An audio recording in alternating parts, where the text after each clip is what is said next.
Be advised, ye who enter here. The crowd had been buzzing like a swarm of anxious insects, but as the deep, resonant voice spilled over them, they quieted. This is a horror fiction live show. The crowd was a twitter with restless legs and barely contained whispers. The venue, an old playhouse that stood for another few days, was the perfect locale for this year's Halloween show. The building had a rich history of hauntings, strange activity, and a dark past that would make the ambience all the spookier. Shelley was happy that they had secured the place. The owner had seemed surprised that she wanted to use it, and they had taken relatively little to rent it. As Tobias sat on stage, Cindy on his left and Lucius on his right, the crowd sat anxiously before them. Shelley knew this was going to be a show to remember. Those with weak constitutions or questionable mental states should be advised to proceed at their own risk. The crowd began to cheer, and Shelley saw a runner of dust shifting from the rafters. Hopefully this old place wouldn't collapse in on them. You have been warned. To those who remain, brace yourself for the Sleepless Nights Horror Podcast. The applause were deafening, and Shelley knew there would be some serious editing in post to make sure that it was usable. She saw some trails of dust wafting from the ceiling as the cheers escalated, and thought about how the structural integrity of this place was likely to be poor. They had placed 500 of the show's closest fans in the rickety seats in the main showroom, and the gas lamps lit the scene in a ghostly way that couldn't be fabricated. The chandelier overhead was lit by 1,000 real candles, the effort of an hour or more, but it cast the second glow over the room that would only add to the ambience. "Make sure you keep a steady shot over the crowd," she told the cameraman quietly, and he gave her a thumbs up as he swept the crowd. When the network saw this, it would be impossible for them to refuse their proposal. The Sleepless Nights Horror Podcast was the third most popular horror podcast on Stitcher, the fifth most listened to on Spotify, and had over 1 million fans worldwide. The show had been steadily rising in the ranks, but its numbers had stagnated a few months ago. People were only so interested in scary story podcasts, and the production team had been looking for ways to boost the listeners. They had tried the usual hooks, giveaways, collaborations, longer episodes, but nothing seemed to be working. That was when Creepshow had approached them. Creepshow was an online network that streamed horror content and provided a platform for horror creators. They had been turned down by other narrators and had finally come to see if they could secure the voice and story talent of the Sleepless Nights Horror Podcast. They had wanted a test tape, something they could send to their backers to prove the show belonged on the network. Thus, here they were, shooting a Halloween episode in this abandoned theater. The showing had been good, 500 screaming fans, and Tobias's sultry voice moving among them like a cloud of death, infecting them all with excitement. Welcome to the show, folks. I'm your host, Tobias Mons, and I'd like to thank you for joining us tonight. If you're listening from home, then let me just say you're missing a truly creepy experience. We're coming to you live from the Sheridan Theater. This theater has played host to not only many of the greatest musical talents of the last 30 years, but also a host of grisly murders and suicide. The blood has run thick between the boards of this old building, and where better to tell our spooky tales tonight than right here? The audience quieted, settling in for the start of the show. The cameras panned over the crowd of expectant 20-somethings as they spoke in a hush. Shelley glanced over the crowd and had to do a double take when she saw someone standing in the center aisle. She was a lithe little thing, wearing something like a zombie costume, walking up the center stage. Her long, dark hair swayed as she came, and Shelby couldn't help but sigh as she thought, "Crazed fan." Shelby got on the radio to call security to intercept her, but when she glanced back, the girl was gone. Shelley scanned the crowd and found that no one even looked close to the way the girl had. She put it out of her mind as Tobias started his first story. Our first tale is about a man with a dream. He wants to be a ventriloquist, but the dummy he finds is anything but helpful. Submitted for your approval, I give you Wooden Nickel. As he began the story about a possessed puppet, Shelby looked down at the camera display sitting before her. The booth was set up in one of the balconies that overlooked the stage and seats. Each of the other balconies held cameras that caught the scene below from a different angle, and by the end, they would have 3 or 4 different views of the stage. They would edit everything together later, and the results would give them something cool to send to Creepshow. As she watched the camera feeds, one of the upper balcony lights began to wink, casting a flickering eyesore over the stage. Shelley glanced at the upper balcony and saw the can flickering as it hung from the railing. She had the walkie to her lips, trying to route someone up there, when she saw a murky shadow skulking up on the landing in the inky blackness. What the hell was going on up there? Those landings were supposed to be closed off. Some rogue fan would ruin this taping for them, and she took off for the stairs to see who was mucking around. When she found the padlock still on the door, however, Shelley wrinkled her brow and hesitated as she took it off. When she found the balcony empty, Shelley left in a hurry, locking the door behind her. She came back down to a shouting match in the hallway. Derek was the senior camera tech for the troupe. He was a big guy with a bushy beard and a cap snugged down over his graying hair, and he had been with the show for a while. He was yelling at Cecily, the stage manager, and she came back in time to hear him saying that he was going to leave, and she couldn't stop him. Cecily was in tears. Tears were usually not far from her, and she begged him not to go. Who would run the board? Who would maintain the feeds? I don't care. I told you yesterday this job wasn't worth my life. Ah, yes. Yesterday. They had been setting up all day yesterday, trying to get the wiring in the old theater to cooperate.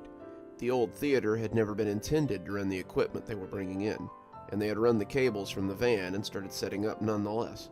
Everyone knew the place had a reputation for spooks.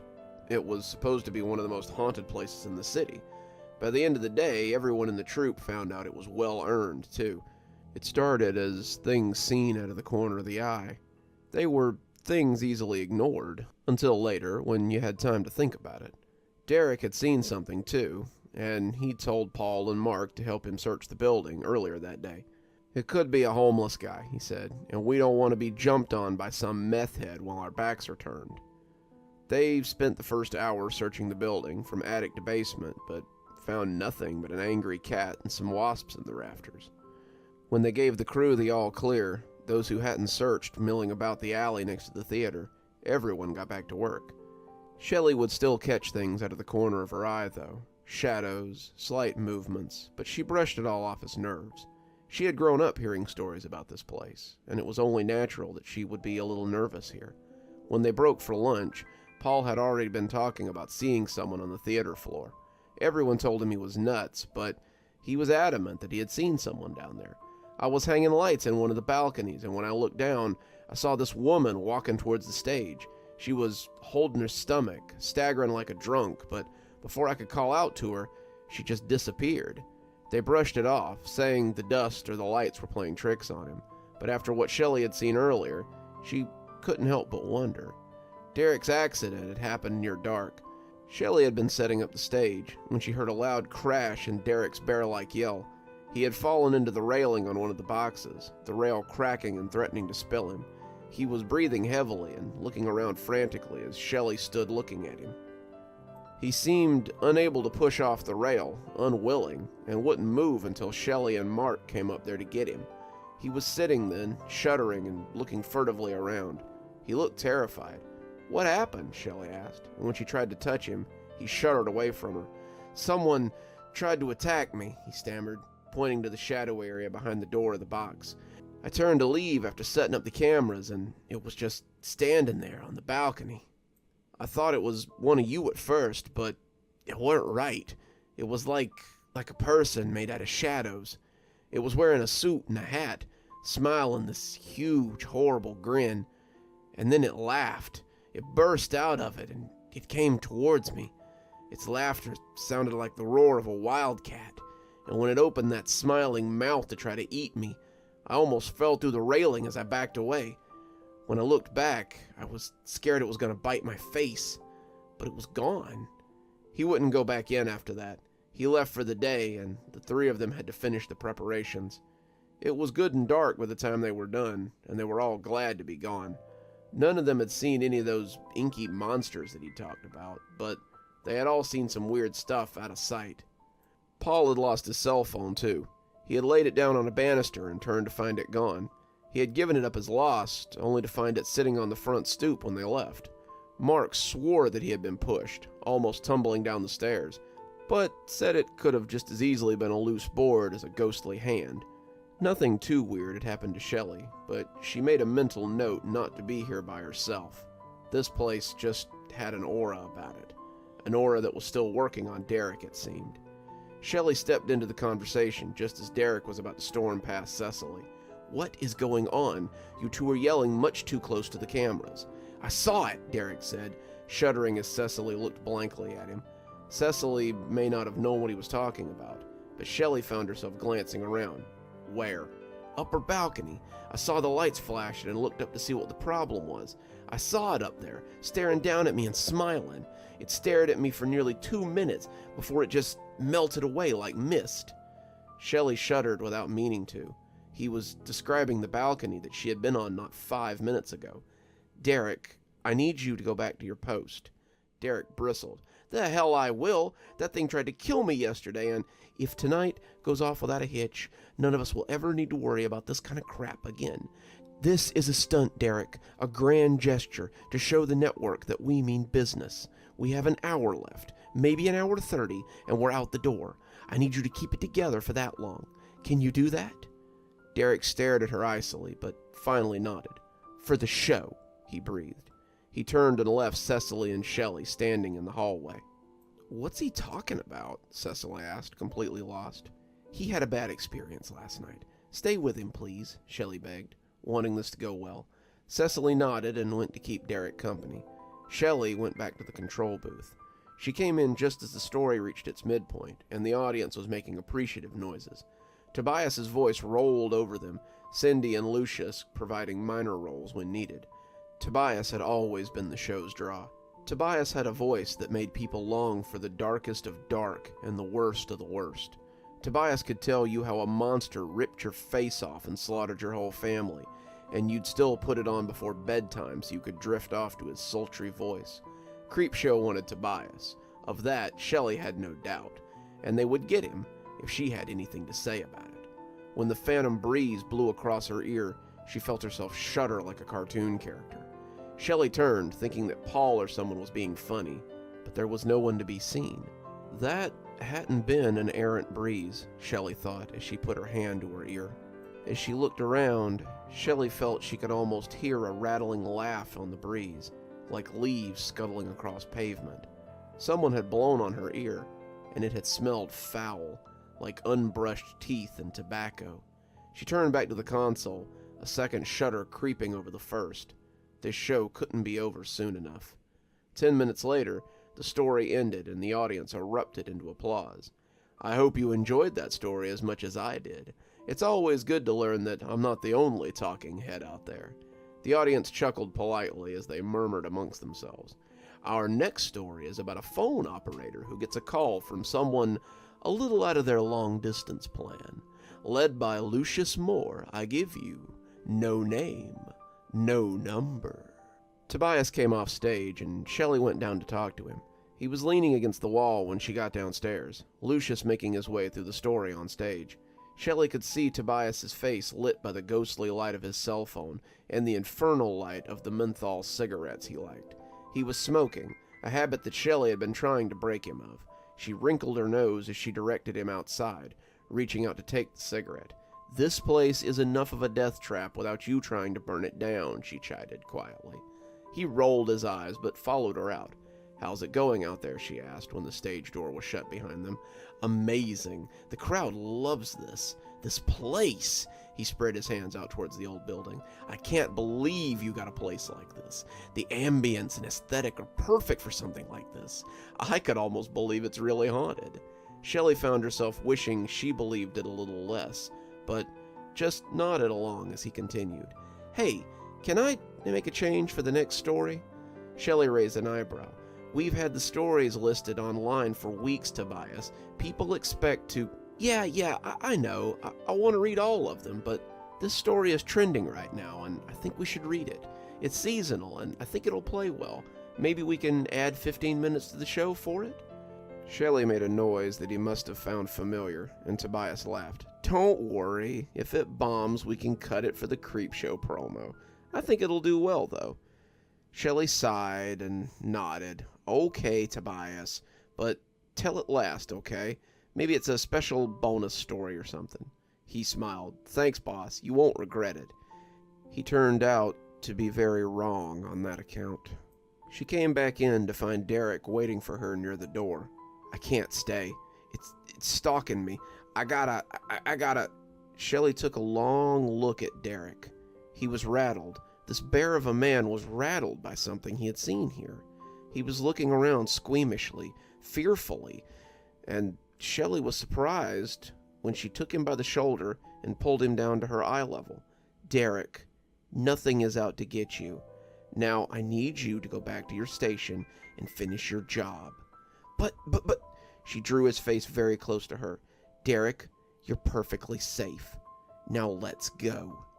Shelley walked him back up the stairs, and they found Cecily looking frantically for him. I swear I went to the bathroom for 5 minutes, and when I came back he was gone.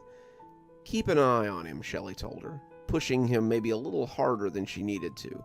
Do not let him out of your sight. Cecily nodded, taking Derek by the arm and closing him into the little room he was supposed to be monitoring cameras from. Shelley nodded as she heard the door lock behind them and returned to her duties. She went back downstairs, catching the tail end of the second story and the beginning of the third before stepping outside for a smoke. She may hound Tobias to quit, but her vocal cords weren't the one keeping the channel alive.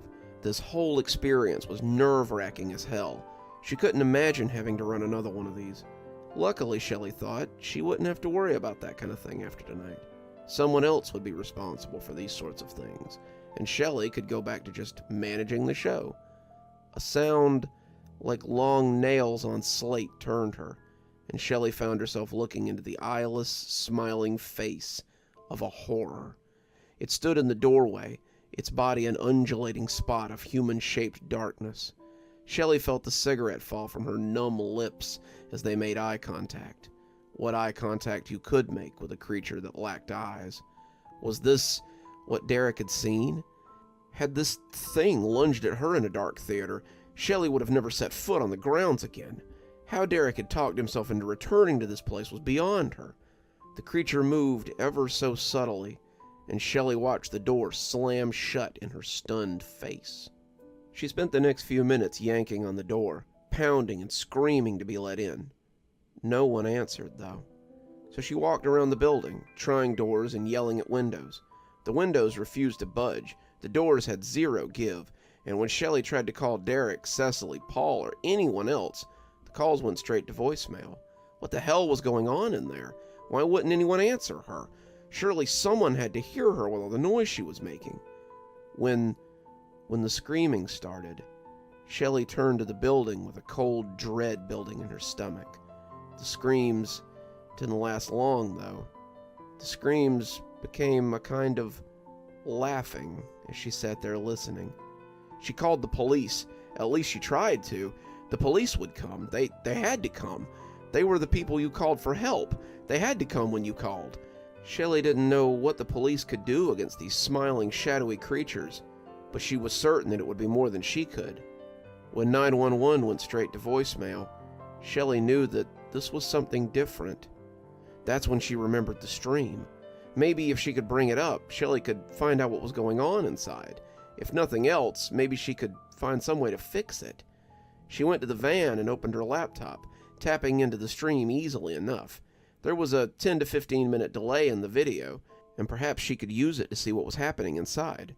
She saw Erutious finishing his story, and heard the applause as the camera swept to catch Tobias returning to the stage. Thank you, Erutious. What a great story. We've got a special story for you next. One about a perfect audience who seems like just what this comedian's looking for. It's not that hard to imagine such an audience if I try. The audience laughed, but some of it sounded a little strange as it rolled from her speakers. The cameras panned over them, and Shelley could swear she saw some pockets of darkness amongst the crowd. People-shaped things, like the ones that had closed the door, but they were smiling 2 wide smiles and laughing like loons.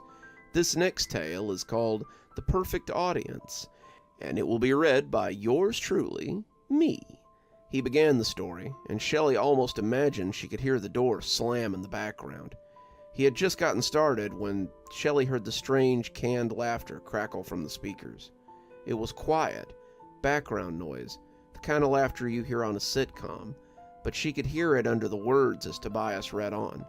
Someone made a shushing sound, but whoever was laughing seemed to ignore them. The camera was on Tobias as he read, the ambient music they always used playing over the speakers. Shelley could still hear that laughter, though, and she wished the camera would pan over again and give her another look at the audience. After a few minutes, Tobias seemed to get distracted. "Okay, guys, let's have some quiet so I can tell the story." He started again, but the laughter had grown. It was odd, hearing it now as it bubbled from the windows, and hearing it there as it barely began. Was this how Cassandra had felt, knowing what horrors were to come, but being helpless to stop them? One of the cameras fell forward then, and Shelley could hear the operator trying to stop himself from snickering. His loud chuckles cut through Tobias's story, and the feed on that camera suddenly went out. The other two cameras were still pointed at Tobias, no one having noticed the operator's laughing fit, and Shelley could still hear the audience chuckling below their sightline. Tobias tried to soldier on, but the laughter became louder, if not lustier. The laughter never rose above that canned alien chuckle, but it seemed to envelop everything it touched. Tobias cleared his throat, Shelley's mind allowing her a vision of his ordinarily placid face glaring over the crowd. Tobias hated to be interrupted, something not many people knew, and she could imagine that he was fuming. "Okay, that's enough. If you're not going to settle down, I'm going to have security removed." But the laughter was getting closer. Shelley could see the crowd swelling with it as it made its way through it like a sickness. Though it stayed at that same monotonous tone, it grew in volume. You could hear Tobias's frustration turning into fear as it rolled on like a wave. The crowd came up just under the sightline, and Shelley could see them beginning to pool at the edges of the stage.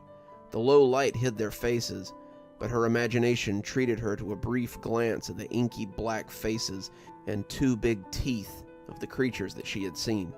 "Call security. Where's my manager? I need security here right..." But he stopped talking as Lucius began to chuckle. Lucius's mic crackled as he put his hand against it, but Shelley heard Tobias's gasp as the air cut harshly across his own mic. Tobias stood up, turning to Lucius as Cindy screeched in terror. Lucius kept laughing, chuckling as he fell from his chair and his legs bucked against the stage. Cindy was breathing heavily, asking Tobias what was going on, but Tobias wasn't sure. The two of them were moving, trying to get off the stage, but the chuckling audience was all around them now. The monotonous laughter was burrowing into Shelley's skull, and she felt a little like laughing herself. It was infectious. It was terrifying. It was devoid of all mirth or real joy, and was simply the sound of somebody rumbling their laughter for no better reason than to hear it. It sounded like the kind of laughter you heard in an insane asylum. It sounded like the kind of laughter you heard in hell. She could hear the broad tide of laughter that surged through the old building and out onto the street. Shelley began to wonder if this was the purpose of the building. Was it to house these things? They had seen them moving just outside their vision, but no one had questioned why the beasts were there. They were ghosts, after all. The spooky ambience was what they were here for. Despite Derek almost getting hurt, and despite all the craziness that had befallen them, Shelley had pushed forward with this. When she heard Tobias start to laugh through his fear, his laughter high and pealing before it became that monotonous canned sound, Shelley realized just how responsible she was. By the time the cameras cut out, the operators falling into fits of laughter, she closed the laptop and sobbed impotently. The police found her at a bar up the street a few hours later. They had been receiving calls after the cast had stopped and gone to investigate. They found everyone inside dead. They had asphyxiated, it appeared, but no sign of foul play could be determined. They had all simply stopped breathing and dropped where they lay, their faces stuck in a rictus of their final laughter. The police were talking about gas leaks, but Shelley knew what she saw. Those people laughed their lives away. They died from something they didn't understand, from something she still didn't quite understand. Shelley decided not to show them the footage. What good would it do anyway? As she sat in her apartment later, Shelley still felt like she could hear that pervasive laughter as it tried to worm its way into her head. She hoped it would pass in time, but she felt like it might be the last thing she ever heard.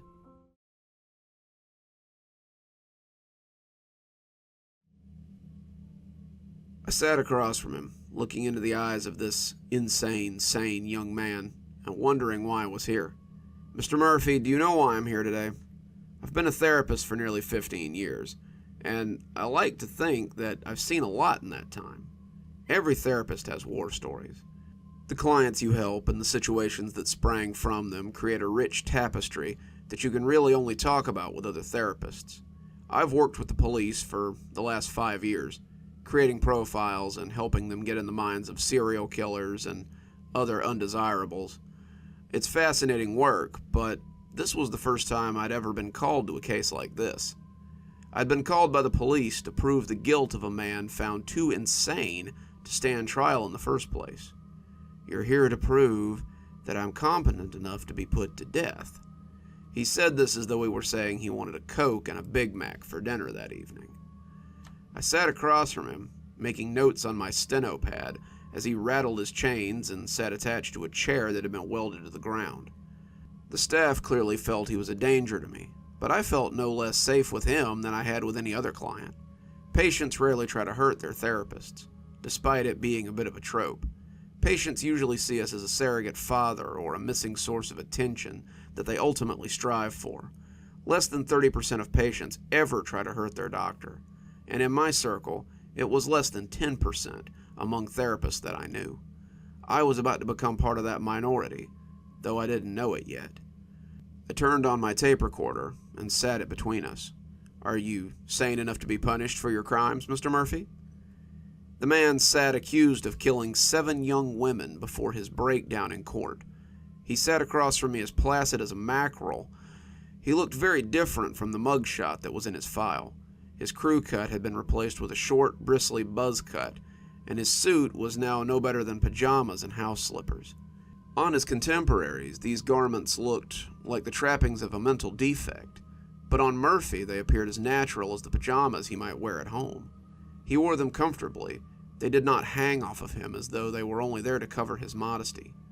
Had I not heard the tapes from his trial, tapes found after the incident, I would have thought a great miscalculation had been made. If I were the judge and this man was in my courtroom, I would have probably set him loose again. "As sane as you are," he stated, smiling a little as he said it. "And yet, the doctors here are certain that you suffer from the same delusions you claimed to suffer from 8 months ago. If seeing things that I know are real is a delusion, then I guess I still do, yes." I made a note of that before turning back to him. "You're referring to the smiling shadows?" I asked, trying not to smile when I said it. Crazy people rarely take kindly to being mocked, even if it's just something insinuated from the tone of voice. "If that's what you choose to call them, then yes," he answered haughtily. "What do you call them, Mr. Murphy?" He looked at me steadily, and I felt a little shiver run through me as he held eye contact. Those piercing blue eyes that held me had probably watched 7 women die. They call themselves the Gallery, and I can assure you that they are very real. When was the first time you saw this Gallery? At the trial. They came to mock me. The Gallery was present at your trial, I asked. No one was really aware of what had happened at the trial, except for Mr. Murphy and the bailiff who had come to remove him. They had been the only 2 survivors that day, 30 people having died in what the police were calling a gas leak, though it seemed to be a little too cleanly nipped up for me. This wasn't the first time Murphy had spoken of these smiling shadows, and maybe if they could break through the delusion, some new information on the perpetrator could be discovered. The Gallery was there, yes, but I was unaware of them until the very last. When my last victim stood up just as I was leaving the stand, that was the first time I became aware that the gallery was there at all. The entire courtroom began to fill with their terrible laughter, and that was when I snapped. No one laughs at me. That last bitch could have told you that, but when she came up out of the crowd, came up laughing at me, I couldn't take it anymore. That was when you gave your confession of sorts, I asked. Yeah, I guess you could say that, he said begrudgingly. I had heard the tapes from the courtroom myself. He had gone from polite and articulate to a frothing berserker in the course of a few seconds. He admitted to everything. He admitted to killing her, told them how she laughed at him, and his ranting had hit a fever pitch as he was dragged from the courtroom.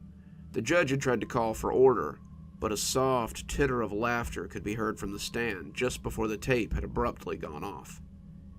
Had the gas had some effect on Mr. Murphy's mental state, perhaps? Had he inhaled just enough to make him go off the rails as he was being led away? You still don't believe that I saw them, though, do you? He asked.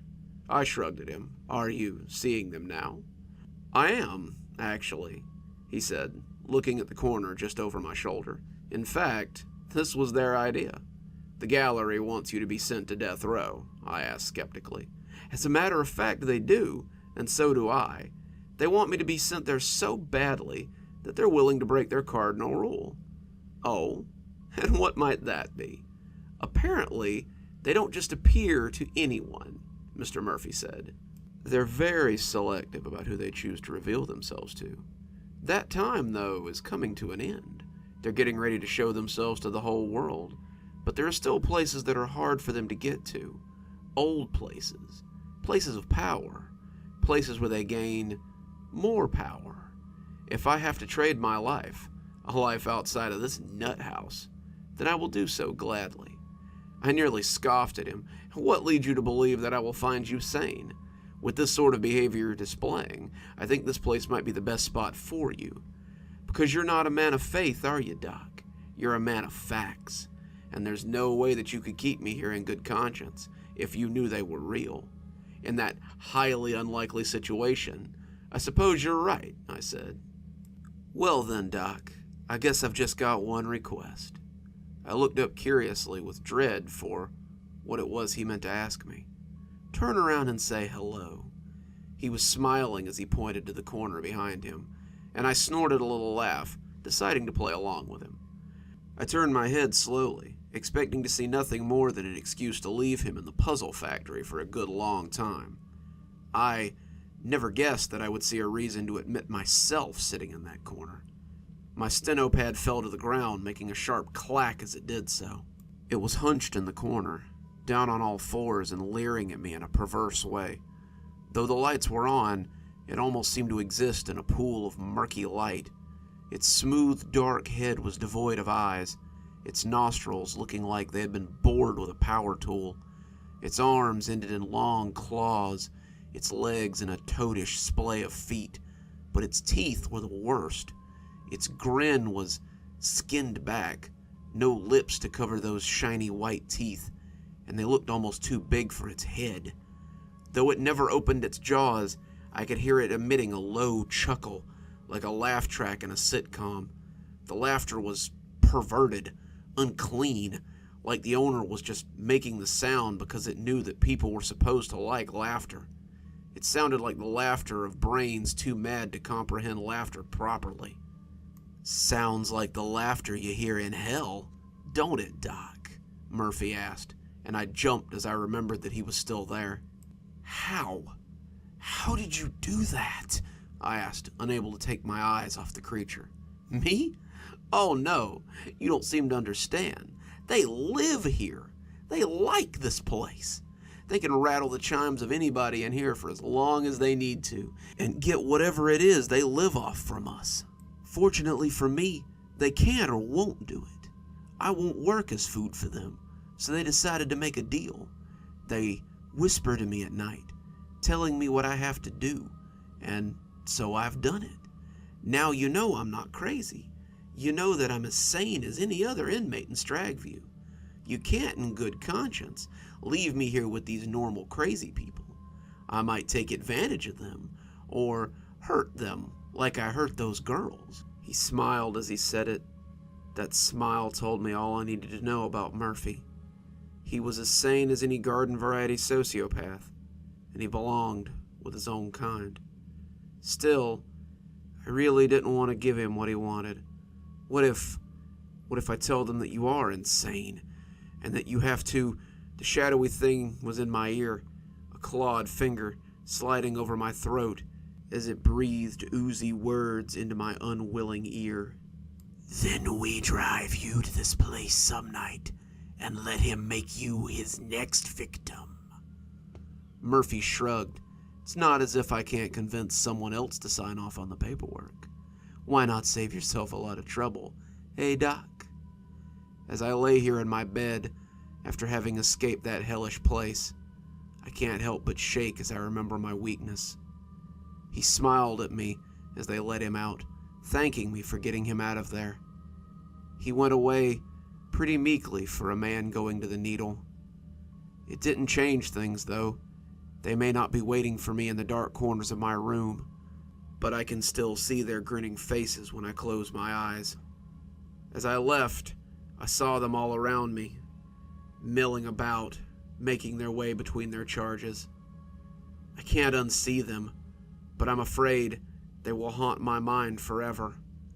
Maybe I'll stop seeing them once they drag me away to the nut house, but it sounds like my only respite may be at the end of a needle too.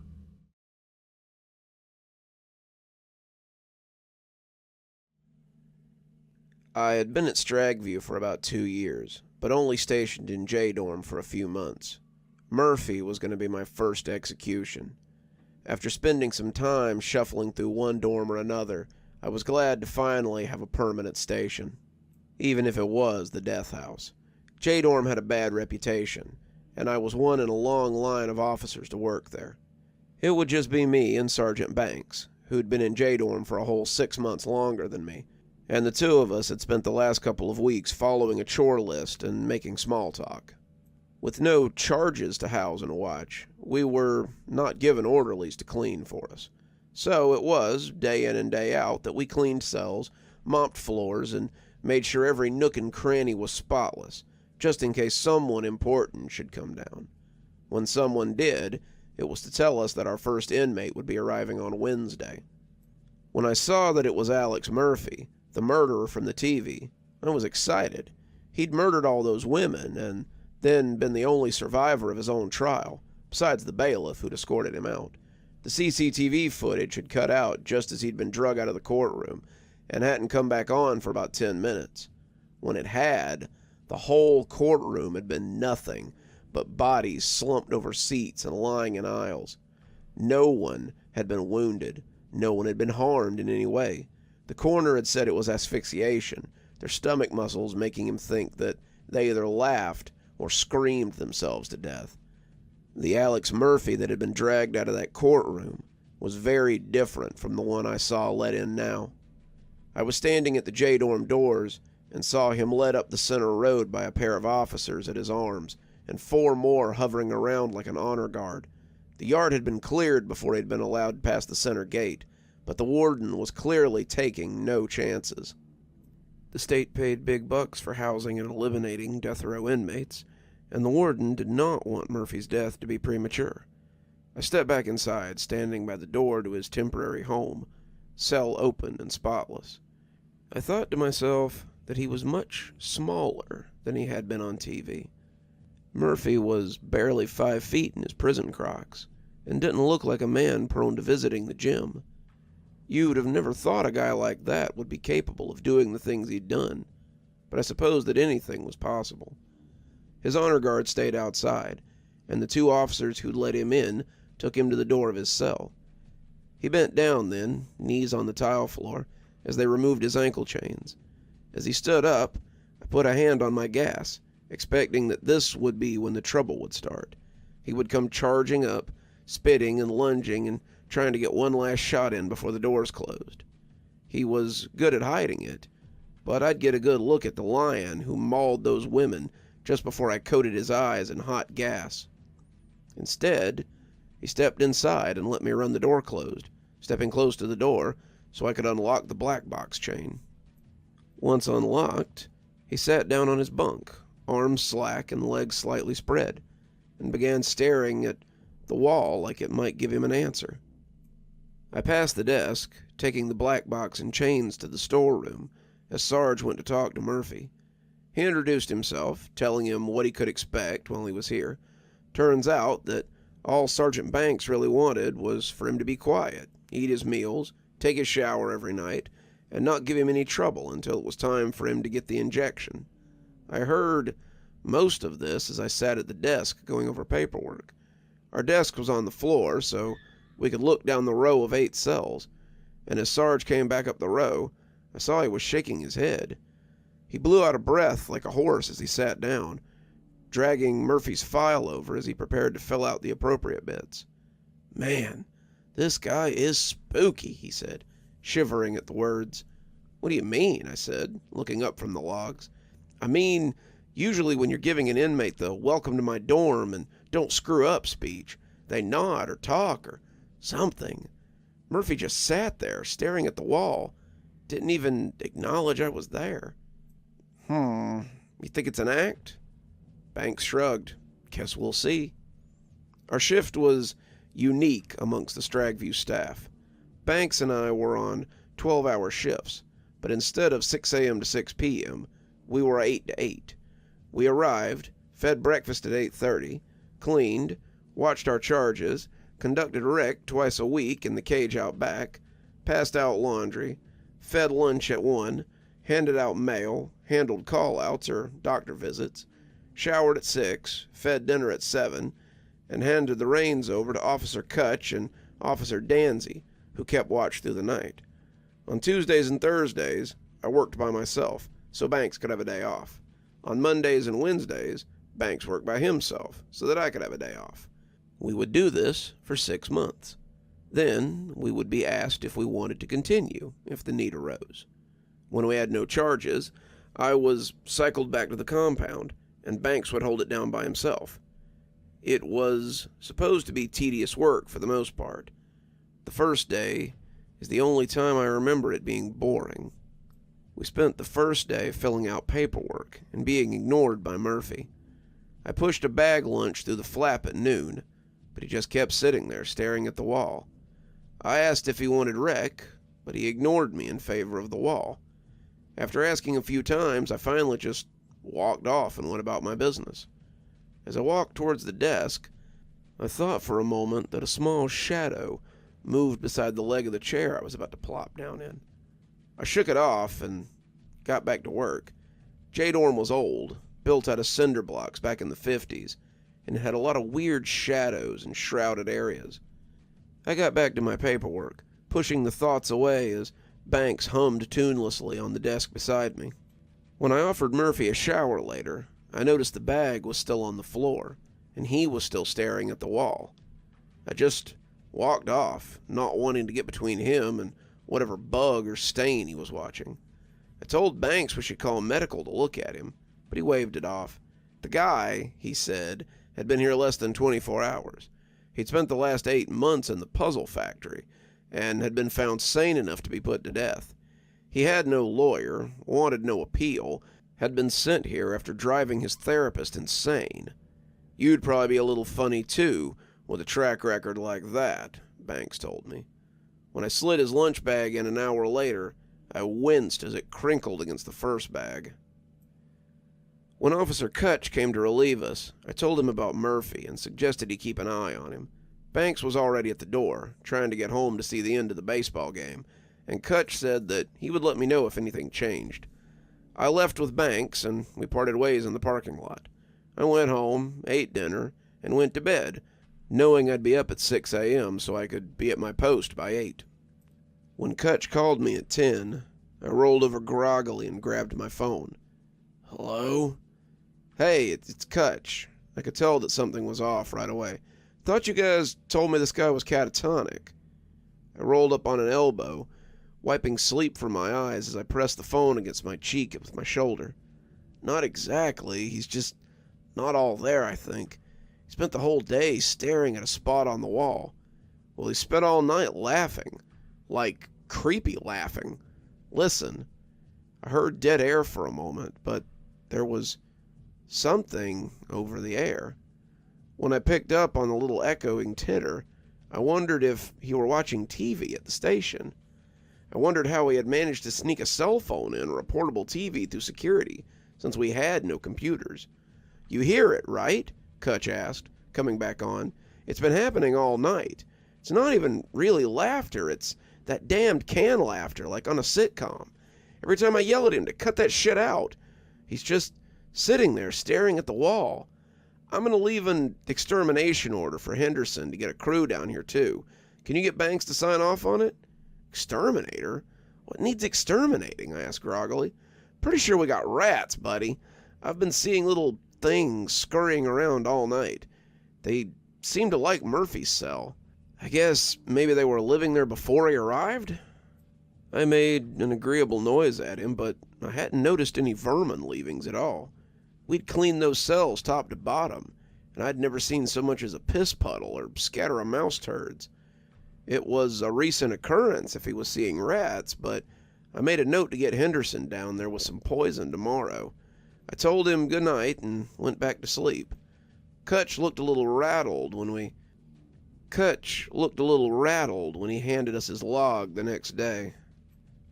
"Good luck with that guy. All he does is chuckle, just softly chuckles to himself on and off all night. I never catch him doing it either. It's real sporadic and never seems to fit a pattern or anything. I'm going to bed. I'll see you two tonight." We spent that whole day much the same as we had the one before. I offered him lunch, but it landed on last night's bag when I pushed it in. I offered him rec, but he refused to acknowledge me. We offered him a shower. He continued to stare at the wall. When I slid his dinner in, I watched as it tumbled down the other 4 that were still in front of the door. He was still sitting in the same position, the same place he'd been when we'd brought him in, and I honestly wondered if medical needed to come have a look at him.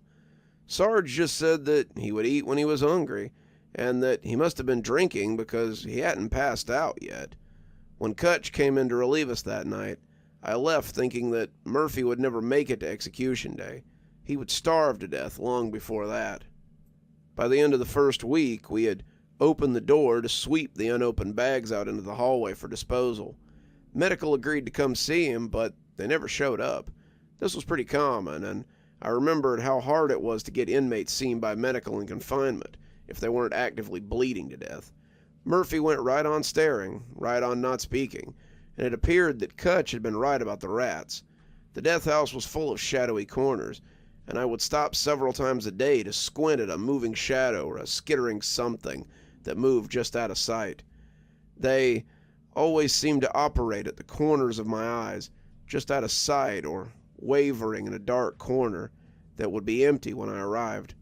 I found it odd because rats were supposed to be nocturnal. Why were they moving around in the middle of the day? Henderson had been twice and still had found no rat spoor or found a single one in his trap. Speaking of Kutch, the man was not doing well. The circles under his eyes were becoming bags, and he looked haggard when he came to relieve us in the morning. He told us that he would see shadows moving around throughout the night and still hear the laughter when he closed his eyes. It had gotten so bad that he had stopped sleeping altogether. He told us he hadn't slept in 4 days, and it was clearly affecting him. Danzy hadn't reported much, but I had a sneaking suspicion that Danzy was sneaking a phone in somehow and spending his nights with his earbuds in and his mind on other things.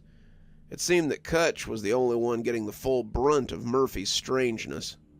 I looked up down the hallway 2 nights ago, wanting to yell at him, and saw something standing outside his door looking in. It looked like a person, like a hunched man, and when I got up to yell at it, it looked back at me, and I could see something like a smiling shadow looking in on him. I shone my flashlight at it, wanting a better look at it, but it was gone. I think it's what's been scuttling around at night. I don't know, man. I'm so tired. We brushed it off, but then a new visitor came to see us that evening. When the doors opened, we thought it might be Weiner, who had come to chat on his rounds. Weiner was the latest confinement sergeant to take up the mantle. He used his security checks of G-Dorm's gate as an excuse to come pass a coffee break with us. We hadn't bothered to look up from our paperwork when the door opened until someone cleared their throat near the desk. That's when we realized it wasn't our usual nighttime nuisance. It was the warden. The warden of Stragview was an interesting fella. He had looked exactly the same for as long as anyone could remember. Short salt and pepper hair, pinstripe suit, black polished shoes, gold-rimmed glasses, and a build somewhere between underfed and athletic. He smiled his usual Cheshire Cat grin at us, and I tried not to shudder as it fell on me. He had always kind of creeped me out, his intense gaze and a creepy smile kind of giving me the willies. People said he had moved his office into the tower, the steel-gray edifice that sat in the middle of the compound. It was rumored to be full of aggressive and territorial rats, and I couldn't think of anyone who would actually want to stay there. Still, if he had actually moved into the tower, I supposed he had taken care of them somehow. Banks sat up a little straighter as the man loomed over his desk. "Warden, to what do we owe the pleasure?" "Just came to have a chat with our newest charge. I like to have a chat with our Deathhouse charges from time to time. You never know what you can hear from the lips of the damned." Banks loosed an uncomfortable little laugh, but I kept my head down and kept at my paperwork. Sounded pretty weird to me. "Let me go escort you down the—" "I think I can find him, Sergeant Banks. Loan me your keys. I won't be long." Banks seemed hesitant to give him the keys, but what could you do? The guy was the warden, the one who signed your paychecks. When he tells you to hand over your keys, you hand them over. Banks gave him the keys, and the warden made his way down to Murphy's cell. He looked in, turned the key, and stepped inside without a backwards glance. I looked towards the door for a few minutes before voicing my concerns, and I could see Banks shooting furtive glances as he tried to get on with his paperwork. "Should, one of us maybe have gone with him?" I finally asked. Banks shrugged, but it looked forced. He said he knew the way. "He's in there with an unrestrained inmate.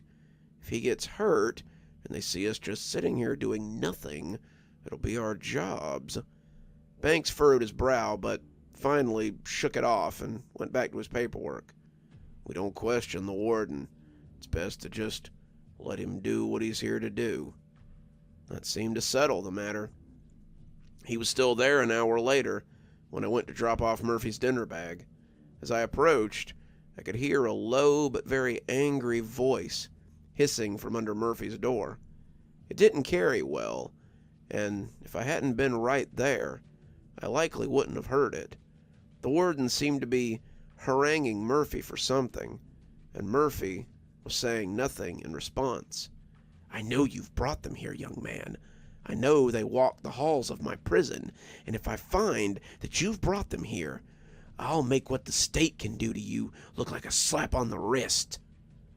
I peeked through the glass window on the front and saw the warden looming over Murphy as he sat placidly on his bunk. He was unaware of the warden as he was of us, and I could see how much that infuriated the man. His hands seemed to itch to grab Murphy, to shake him until whatever grievance he thought Murphy guilty of rattled out of his placid head. Instead, he took a step towards the door, eyes still on Murphy, and I scuttled back a little so he wouldn't notice me. "Think over what I've said. Your execution date might be approaching, but I can assure you it doesn't have to be the end of you." He turned, surprised when he came out and saw me in the hall. "Just bringing Murphy his dinner," I said, holding up the bag for him to see. The warden seemed unimpressed. "He isn't hungry. Get back to your work, officer." He pressed the sergeant's keys into my chest and took his leave. Danzy came to relieve us an hour later, and the two of us took our leave. The next day was one of my solo days, and when Danzy wasn't at his post that morning, I knew something was up. Danzy was unreliable, kind of a shitty officer, and this wouldn't be the first time I had arrived to find the post unmanned. His log was gone, though, and his keys were in the box, so I figured I just missed him on the way out that morning and started my day. I didn't think too much about it. The day's activities kept my mind on the job until 8:30 the next night, when he still hadn't arrived. Danzy was unreliable, but he liked to get paid, and he was always on time. I called the control room and asked if he'd come in. That's weird. He's a no-call, no-show, but he also never clocked out this morning. Did he say anything when he relieved you last night? No, but he wasn't at his post this morning when I got here. The control room officer made a weird noise in her throat. Well, let me make some calls and see if I can get someone to cover for you. I set the phone in the cradle and started the paperwork for whoever was coming in. It wasn't a very long list. If Danzy wasn't here, then Kutch would have to come in. It was a pretty short list of guys who could work in J-Dorm. You had to have special classes on dealing with higher custody inmates. Even though we only had the one inmate, we had specific guidelines that we had to follow. As I sat filling out paperwork, however, I got my first taste of the mysterious laughter. I was making a note of the night's count and rounds when I first heard the light, tinny laughter scuttle up the hallway. I looked up to find the long, dark passageway empty, the cell doors looming like open mouths, except for Murphy's. I went back to what I'd been doing. Someone was probably leaning against the G-dorm fence, smoking and laughing at a joke, and I'd just caught an echo.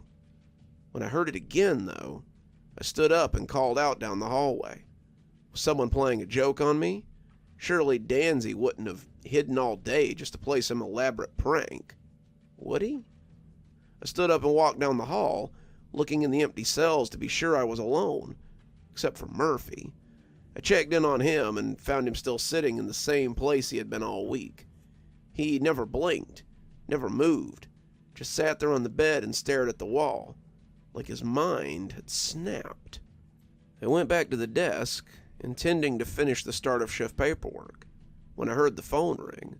I got excited for a minute, expecting good news. I should have known better in a place like this. Hey, buddy, it's Captain Govil. Listen, I hate to ask, but I'm going to have to get you to stay till Baker gets here this morning. I'll come talk to you in the morning about it, okay? I breathed out harshly.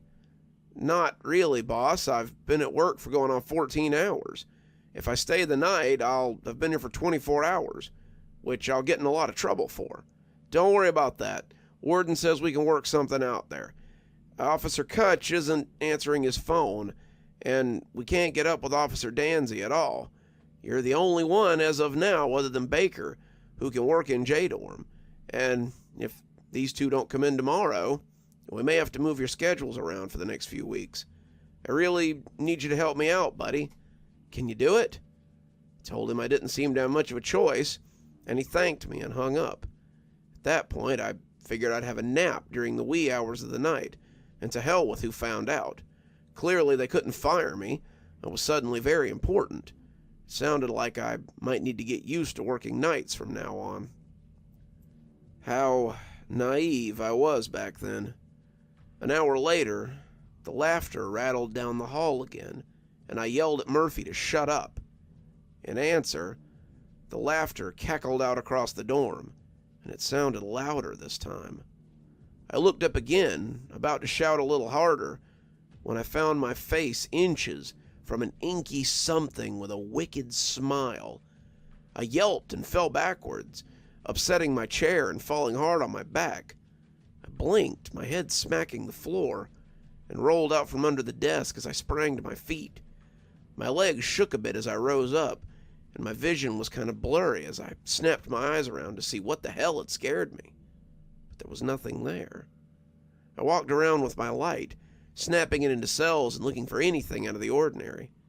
As I walked, I imagined I could see something moving out of the corner of my eye. I would turn quickly, trying to catch whatever it was, but it would always be gone when I looked up. Murphy sat through it all, staring and staring as I checked the corners of his cell for whatever I was looking for, I guess. Spent the rest of the night at my desk, eyes looking around, paperwork forgotten. When the captain and Baker walked in the next morning, it was a relief. That was until I got the news that I'd been dreading. Baker will take the daytime operations from now on, and you'll have to take the nights for the foreseeable future. Danzy hasn't been home since he left work yesterday, and Kutch's wife says he left yesterday night and hasn't come home either. I'll see if we can push this paperwork on the quick so we can get a date of execution for Murphy. Shouldn't be that hard. The man has no lawyer to speak on his behalf, so I'm guessing his appeals are about spent. Until then, we'll be approving overtime for the two of you, so go home and get some sleep, and come back tonight ready to stay up. That's how I got stuck in the Deathhouse after dark, every night for the foreseeable future. The first 3 nights were hell. Every round I would see shadows creeping in and out of the cells, or up and down the hallway just outside my flashlight beam. I stood in the hall and searched each cell, afraid that if I stepped in for a closer look, the door would slam shut and I'd be stuck. After the incident at my desk, the little scuttling thing made no effort to hide. I'd see them lingering in the corners, disappearing when my beam fell on them, and leaning out the cells so I could shuffle over to investigate. The laughing, however, was by far the worst. The sound was insectile, scrambling up the halls and across my consciousness every night. I began to understand what Kutch was talking about, and by the 3rd night, I would dream about the hallway and the laughter all day.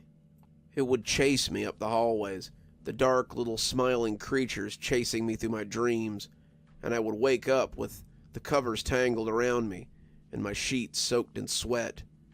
It all came to a head on the 4th night on the ward. I was sitting at the desk filling out paperwork, getting ready to walk my hourly round, when the lights suddenly went out. This was not out of the ordinary. The electric chair had made the power grid in the Deathhouse very unreliable. With everything that had been going on, though, it was enough to send a chill up my spine. The air conditioner cut off, my desk fan stopped spinning, and I was left in a sea of darkness. I reached for my flashlight, just as the grating laughter erupted up the hallway. I swung the beam around, trying to remember where the fuse box was as I checked the cell doors. I knew it was somewhere near the back, in the room where the electric chair used to be, and I checked the cells along the way as I walked towards the end of the block.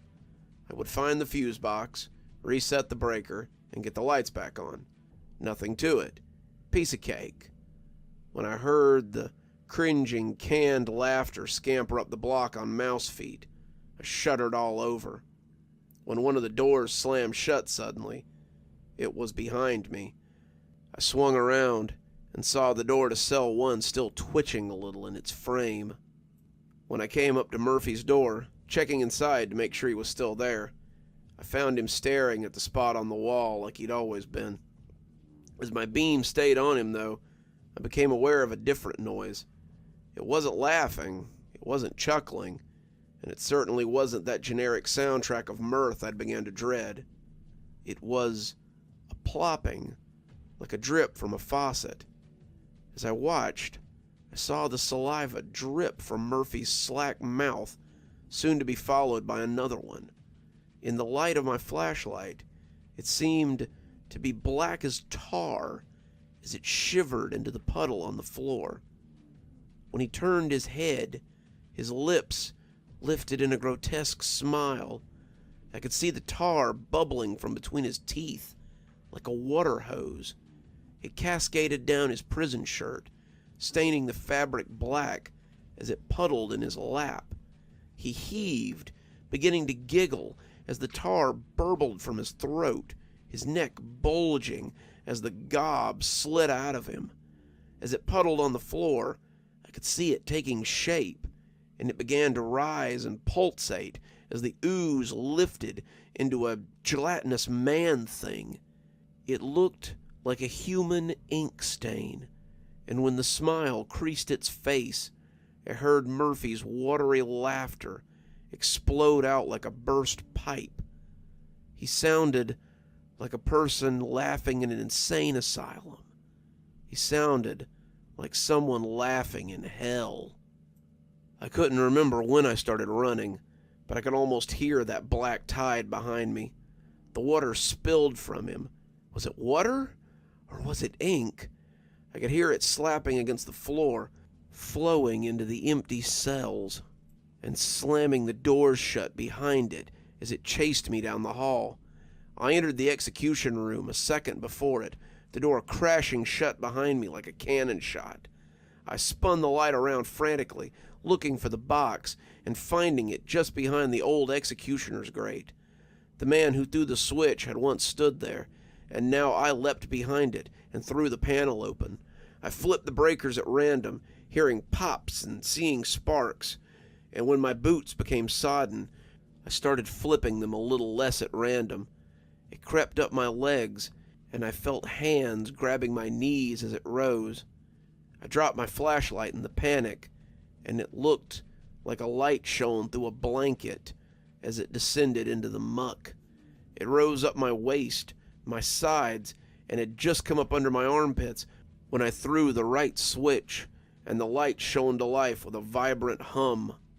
I was standing in a brightly lit room, my flashlight on the ground, and not a drop of liquid to be found.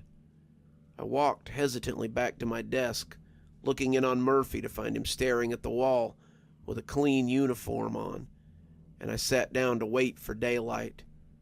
I was intent on quitting when Baker got there.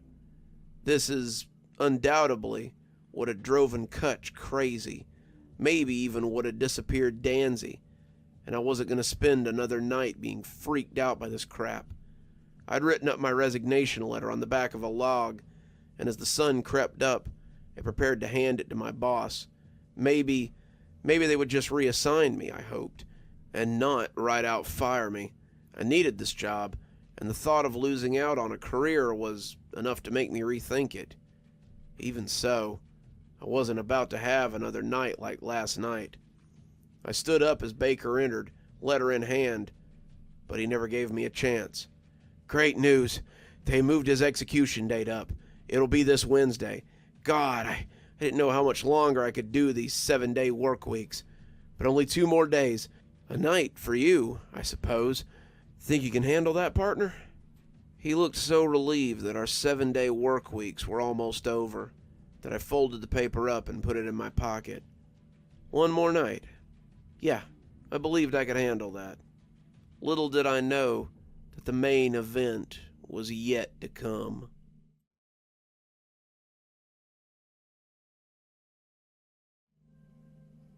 As Banks and I came to get Murphy, officers Register and Marks accompanying us, I couldn't help but reflect on the night before.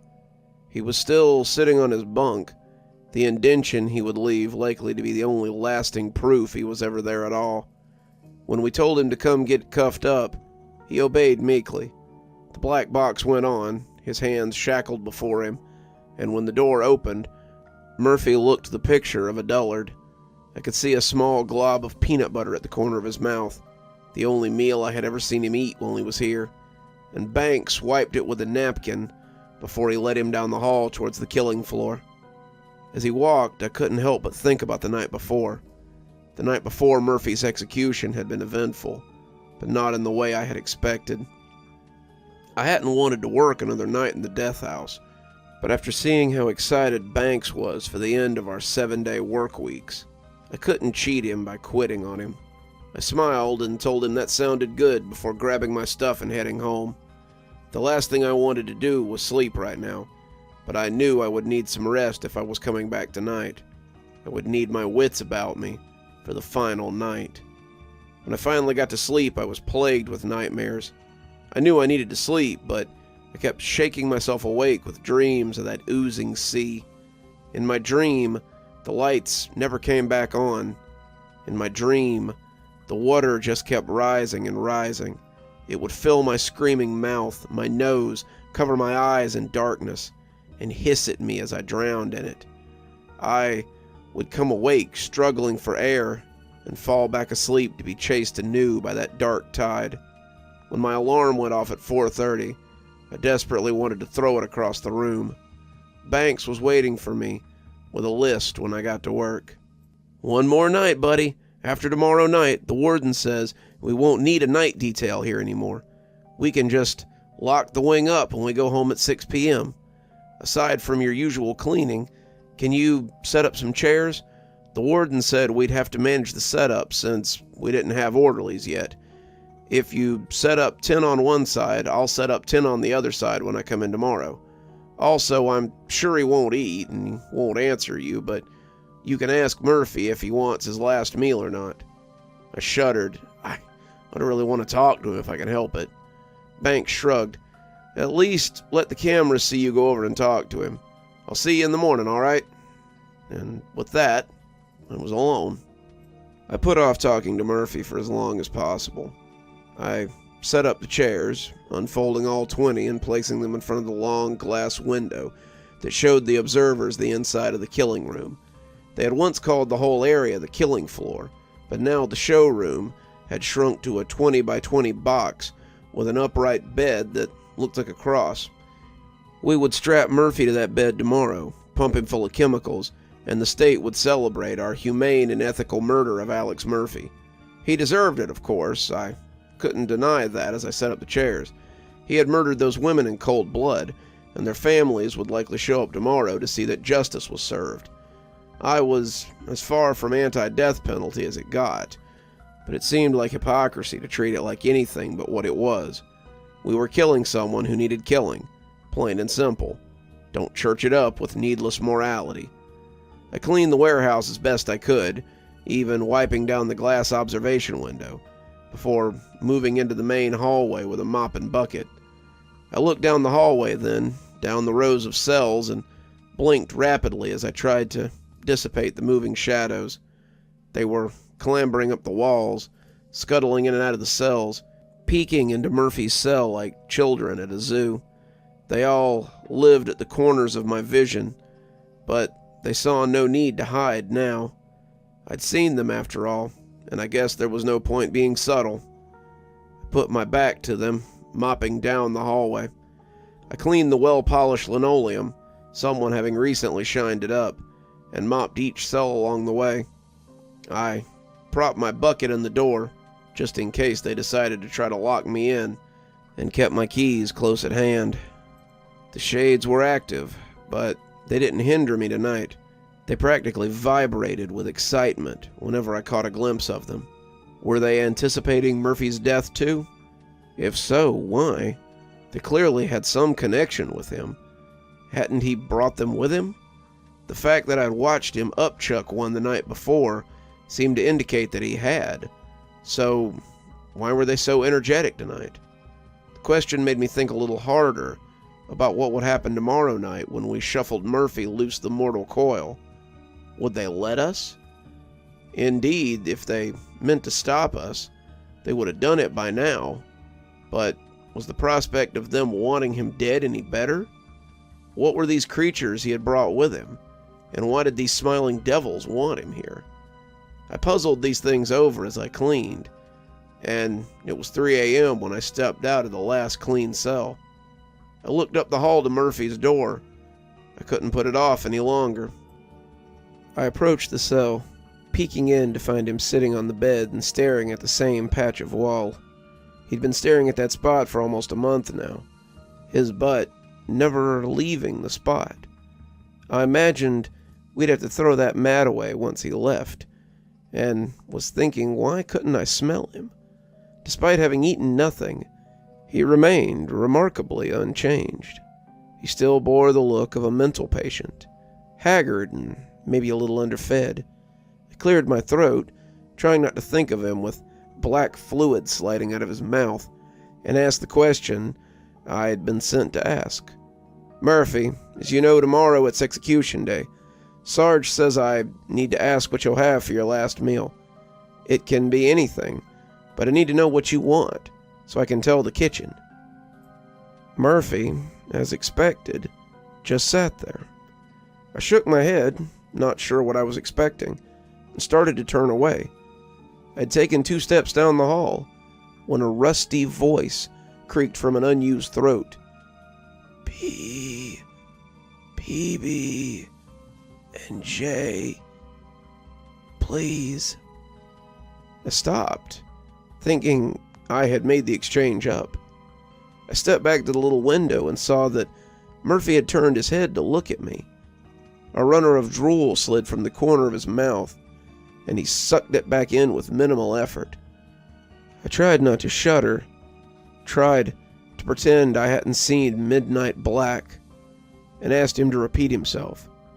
PB and J, no crusts, 2 milks, please. I nodded, writing it down on my notepad. So you can talk.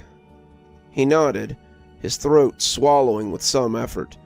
I'm sorry for what will happen. I didn't know what they meant. But he started to gag then, his breaths becoming watery as he choked on his own saliva. His throat bulged as he tried to swallow again, but the rest of his words were drowned out as he leaned over and vomited a puddle of black water out. He tried once more, gurgling out something that sounded like coming, before he shook his head and let his face slacken into that dark mask of dim-wittedness. Then he turned his head and stared at the wall until we came back the next night. I stared a few more minutes, moving on before any more revelations threatened to drown my charge. Now here we were, the final countdown, walking up the sparkling linoleum as we led this man to his death. He tromped along, silent as the grave, his wrist chain doing all the talking for him. It was 11:10, his execution set to begin at 11:30 and conclude at midnight. I'd asked why they conducted executions so late, and all Banks could tell me was that was just how it had always been. Midnight was a time of power, I suppose, and it seemed fitting to usher a man out of this world with the old day. In hindsight, it would be very fitting. Banks had scoffed when I gave him the form that morning. PB&J and cartons of milk. He told you this, or did you make it up because it sounded like something he'd ordered? I shook my head. No, he told me that's what he wanted. It's the only thing I've ever heard him say since he got here. I left out the rest, not wanting more questions. Register and Marks are coming to help us tonight. They'll arrive about 11, but I'm staying until the execution. There's a lot of paperwork still to do, and I'm sure you'd like some company anyway. I nodded, meaning it. The company would be welcome. He bid me good sleep, and I headed home to catch a few winks. The dreams were waiting for me, and for the next 8 hours, I watched the cells and the wing fill up with dark, murky water. This time, though, as the block filled up, I could hear Murphy's final words chasing me up the corridor as the water rushed up to cover me. I'm sorry for what will happen. I'm sorry for what will happen. I didn't know they would. But his words were always drowned out by my own gagging breaths as I slowly choked on the inky sea of my nightmares. We neared the door to the warehouse, the low voices of those assembled spilling out into the hallway. 10 had shown up, mostly women, and none of them had seemed particularly sympathetic to Mr. Murphy. Usually at least one member of the condemned's family will come to see them before their execution, or attend to see them die. Today, though, it was nothing but the victims' families. They'd been escorted in through the west gate, led through the rabbit run, and let in through the side gate that would let them into the warehouse's back door. This not only cut down on the chances that they might introduce contraband, but it also cut down on the likelihood that they would be hooted at by inmates. They had filled the first 3 rows. All of them seemed to want a good view, and now they were waiting for the show. They wouldn't have long to wait. When I arrived at 6, Banks looked up from his paperwork and gave me a highly skeptical look. Are you sure he spoke to you last night? It's okay if you faked paperwork, I don't mind. But if he actually spoke to you, then I'd say you might want to go get checked out by medical, 'cause you might be hallucinating. I shrugged. Must have caught him during a moment of weakness. Why? Hasn't said anything else today? Banks shook his head. So far I asked him if he wanted fresh blues, wanted a priest to come say last rites for him, wanted rec one last time, or a shower before it got too late. All met with silence, as usual. Hell, I'd have been certain that you made the meal order up if he hadn't gotten up to take it when I put it on the flap in front of him. For someone who hasn't eaten a bite since he got here, he certainly inhaled those sandwiches. We made preparations for the next few hours, going over our positions and our roles and making sure everyone was ready for tonight. When Register and Marks arrived at 10:30, we went over our plans and parts, ensuring everyone had it right before the time came. When 11 o'clock hit, we made our way to Murphy's cell and prepared to escort him to his final destination. That was how I came to be standing in the door to the warehouse, 16 pairs of eyes on our little group, as we escorted Murphy to the killing box. I had expected anger, but the crowd remained silent as we walked in. Dr. John was waiting by the door to the killing box, the one who oversaw most of the proceedings.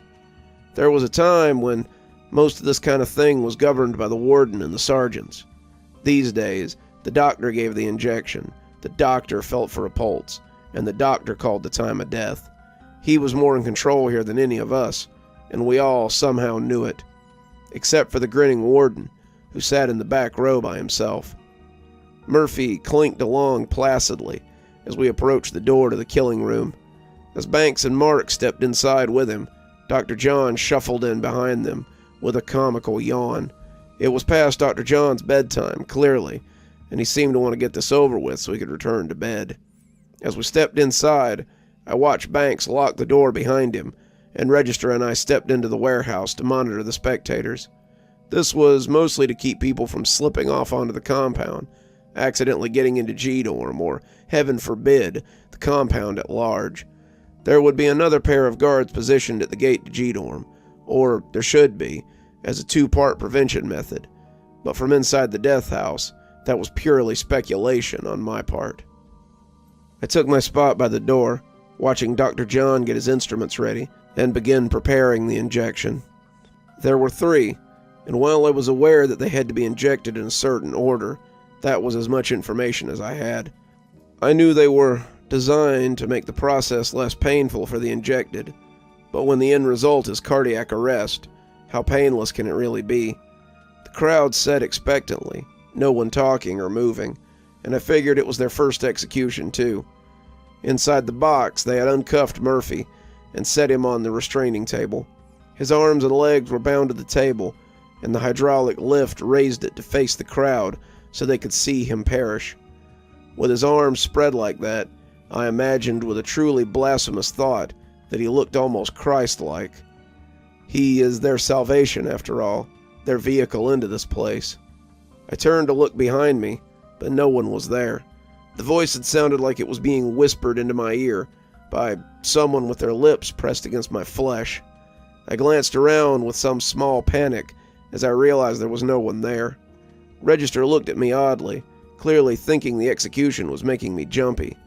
If he'd heard what I heard, he might be less eager to have this done. Inside the killing box, Dr. John was inserting Murphy's IV and making sure it was in place. People had survived this process before due to poor IV placement, and we weren't in any hurry to have a fuck-up like that on our first time out. Boy, were we in for a surprise. A speaker clicked on in the killing box, and Sergeant Banks began the litany read to all condemned men courtesy of the great state of Georgia. Alex Murphy, DC number X59387, you have been sentenced to die by a jury of your peers, sentence passed by a judge in good standing in this great state. Do you have anything to say before sentence is passed? Banks' voice was monotone, almost bored, as he spoke the old catechism of execution. Murphy's voice was that of a man pulled out of a hole who hasn't seen the light of day or heard a human voice in years. It sounded like a crow who's been trained to speak, hoarse, halting, and highly creepy. Kill me now, and bring about the darkness. Kill me now, and bring about the end. That seemed to wipe the smile off the warden's face. Alex Murphy, your sentence shall now be passed, and a medical professional, a loud, clittering chuckle, permeated that little room, scampering over the senses like spider legs. The warden and I both looked around simultaneously, looking for its origin, but it seemed to have manifested from nowhere. Laughter in this place seemed perverse indeed. This was not a place for laughter. When death walks among you, the last thing he wants to hear is merriment. Shall administer a lethal dosage of chemicals approved by the state until such time as you are dead, in accordance with state law. A second chuckle skittered through the crowd, and now the people had begun to murmur. I advised them to remain quiet during the final order, and they calmed a little. I was glad they had, because my stomach was doing backflips. If I heard much more of that tittery, canned laughter, heard it again for the rest of my life, I would surely be ready for the nuthatch. If Banks heard it, it didn't affect him at all. May God have mercy on your soul. The time is 11:35 p.m. You may proceed when ready, Doctor. Dr. John nodded and inserted the first needle into the port on the IV bag. The chemical turned the saline a funny color as it flooded the bag. Dr. John lifted his watch, making a note of the time and counting off until he could inject the second syringe. Each one had to be done in a certain order and at a certain time to ensure maximum effect. Murphy seemed to slacken as the drugs took effect, hanging in his restraints with a serene look of bliss etched across his face. His lips moved, the speaker now cut out so we couldn't hear what he was saying, but it must have not set well with Banks. I could see Banks tell him to be quiet, his lips easier to read than Murphy's, but Murphy went right on talking, it seemed. Something moved beside the door to the killing box then, drawing my attention. The shadow lingered by the door, and I couldn't be sure that it wasn't always there, except it hadn't been. As I watched it hang there, it grinned at me from its perch in the corner. Was it that same grinning shade that had taunted me a few nights ago? Was it that same ink sentinel that Murphy had retched up with agony? As I looked at it, I thought I could see others from the corner of my eye. Others scampering, capering things that hid just outside my sight. They were taunting me, aware that I was the only one aware of them, but I realized that wasn't the case now. The warden's eyes were also tracking them, making note of their movements, and he suddenly looked very unsure of himself. I saw him get up as Dr. John reached for the second needle and slide it into the bag.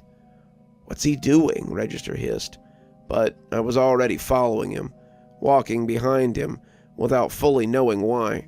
The warden was weaving up the aisle between the chairs, and he looked like he might be slightly drunk. His head moved minutely, his eyes panning around frantically, and when I touched him, he actually jumped. This man who had walked out amidst riots, who regularly smiled in the face of hostile inmates, appeared unsure and terrified when he spun to look at me. "You see them too?" he breathed, and it wasn't a question. I nodded. "Yes, please return to your seat, sir. I don't want to frighten any of the observers, any more than we have to." The shadows were gathering now. Even as I tried to get the warden to take his seat, I could see them circling us like a pack of vultures. I had only ever seen them a few at a time, scampering into a corner or flitting over the linoleum, but now I realized there weren't just a few, there were many. They hunkered, watching as Murphy accepted the second needle, and they seemed to get restless and excited. Inside the killing box, Murphy began to laugh soundlessly. "We have to stop this while there's still time," the warden breathed, and took a staggering step towards the big window. I caught his trailing arm, and when he turned back, his eyes seemed to have turned into serpent slits. I took a step away, but kept hold of that clammy hand. "Sir, you'll startle the spectators. Besides, he's 2 injections in. There's no going back now." He wrenched free of my hand and strode up the aisle.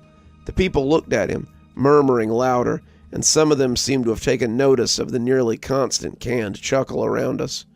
I longed to put my hands over my ears and block it out, but to do so would make me look as crazy as Murphy. The chuckling was grating, nerve-peeling, and if this is what Murphy heard constantly, then no wonder he was unhinged. The laughter was the kind that bubbles from attic rooms, from asylum windows, from the pits of hell, the laughter of the mad and crazed. The warden came right up to the glass and pounded on it just as Dr. John squirted the last of the solution into Murphy's IV. The liquid was now a striking color in the IV bag, and I saw the last half of the hypo go in with a jerk of surprise.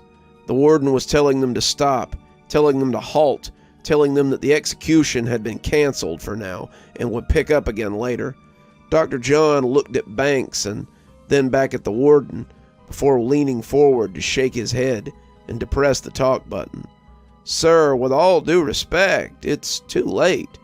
"Are you deaf? I said stop it. I am the warden. This is my world. If I tell you to stop, you—" "Sir, that was the last injection. He's probably already—" That was when Murphy, his head having fallen to his breastbone, started laughing again. As I watched, he had gone slack, his body jerking only once before his head dropped, and he appeared to be asleep. He had taken on the slackness of death for a count of 5, and for a moment I had thought the warden's fears were baseless. Suddenly his head sprang up, though, and his laughter spilled out of him like puke from a drunk. I saw Banks and Marks take a step towards him, Dr. John stepping away in confusion, before Murphy really did retch, and the black slime spilled out of his dead throat and onto the ground. The officer stepped back then, the goo pooling on the floor as it began to puddle in that small room. Even around the vomit, Murphy laughed in that weird, wet way. Someone in the crowd began to scream. Someone else began to vomit. I saw Banks reach for his keys, his other hand covering his own mouth, but it was too late.